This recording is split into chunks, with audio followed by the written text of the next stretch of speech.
السلام علیکم ورحمۃ اللہ وبرکاتہ۔ اگر ابھی چینل کو سبسکرائب نہیں کیا ہے تو سبسکرائب ضرور کر لیجئے، ساتھ میں بیل آئیکن ضرور دبا دیجئے تاکہ آنے والی ویڈیو کی نوٹیفیکیشن آپ کو ملتی رہے۔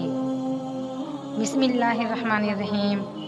رسول اللہ صلی اللہ علیہ وسلم نے ایک مرتبہ فرمایا کہ بنی اسرائیل میں 3 آدمی تھے، ایک کوڑھی، دوسرا گنجا، تیسرا اندھا۔ خدا تعالیٰ نے ان کو آزمانا چاہا اور ان کے پاس ایک فرشتہ بھیجا۔ پہلے وہ کوڑھی کے پاس آیا اور پوچھا، تجھ کو کیا چیز پیاری ہے؟ اس نے کہا، مجھے اچھی رنگت اور خوبصورت کھال مل جاوے اور یہ بلا جاتی رہے جس سے لوگ مجھ کو اپنے پاس بیٹھنے نہیں دیتے اور گھن کرتے ہیں۔ اس فرشتہ نے اپنے ہاتھ اس کے بدن پر پھیر دیا، اسی وقت چنگا ہو گیا اور اچھی کھال اور خوبصورت رنگت نکل آئی۔ پھر پوچھا، تجھ کو کون سے مال سے زیادہ رغبت ہے؟ اس نے کہا، اونٹ سے۔ پس ایک گابن اونٹ نے بھی اس کو دے دی اور کہا، اللہ تعالیٰ اس میں برکت دے۔ پھر گنجے کے پاس آیا اور پوچھا، تجھ کو کون سی چیز پیاری ہے؟ کہا، میرے بال اچھے نکل آئیں اور یہ بلا مجھ سے جاتی رہے، یہ لوگ جس سے گھن کرتے ہیں۔ فرشتے نے اپنا ہاتھ اس کے سر پر پھیر دیا، فوراً اچھا ہو گیا اور اچھے بال نکل آئے۔ پھر پوچھا، تجھ کو کون سا مال پسند ہے؟ اس نے کہا، گائے۔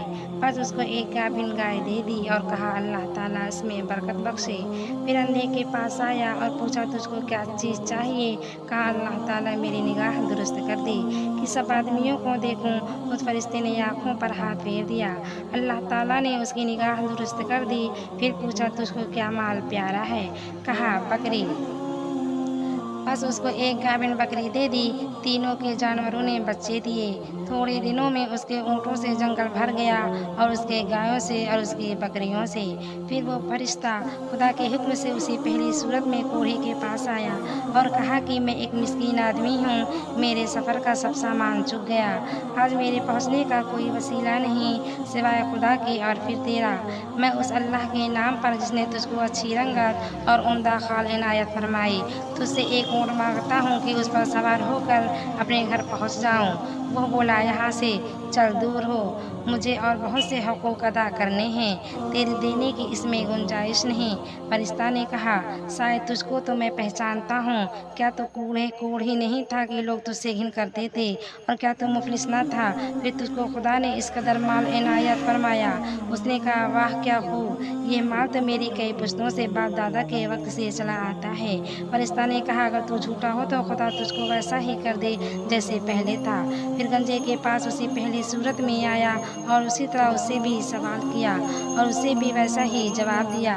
فرشتہ نے کہا، اگر تو جھوٹا ہو تو خدا تجھ کو ویسا ہی کر دے جیسے پہلے تھا۔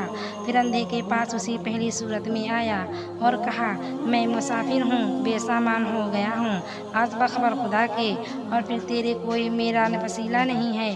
میں اس کے نام پر جس نے دوبارہ تجھ کو نگاہ بخشی، تجھ سے ایک بکری مانگتا ہوں کہ اس سے اپنی کارروائی کر کے سفر پورا کروں۔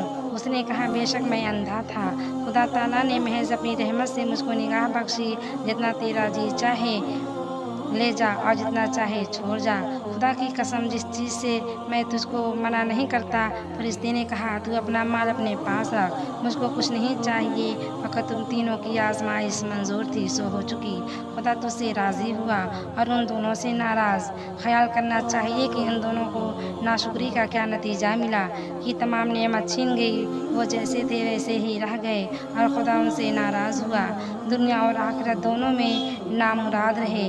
اور اس شخص کو شکر کی وجہ سے کیا عوض ملا کہ نعمت بحال رہی اور خدا اس سے خوش ہوا اور وہ دنیا اور آخرت دونوں میں شاد و بام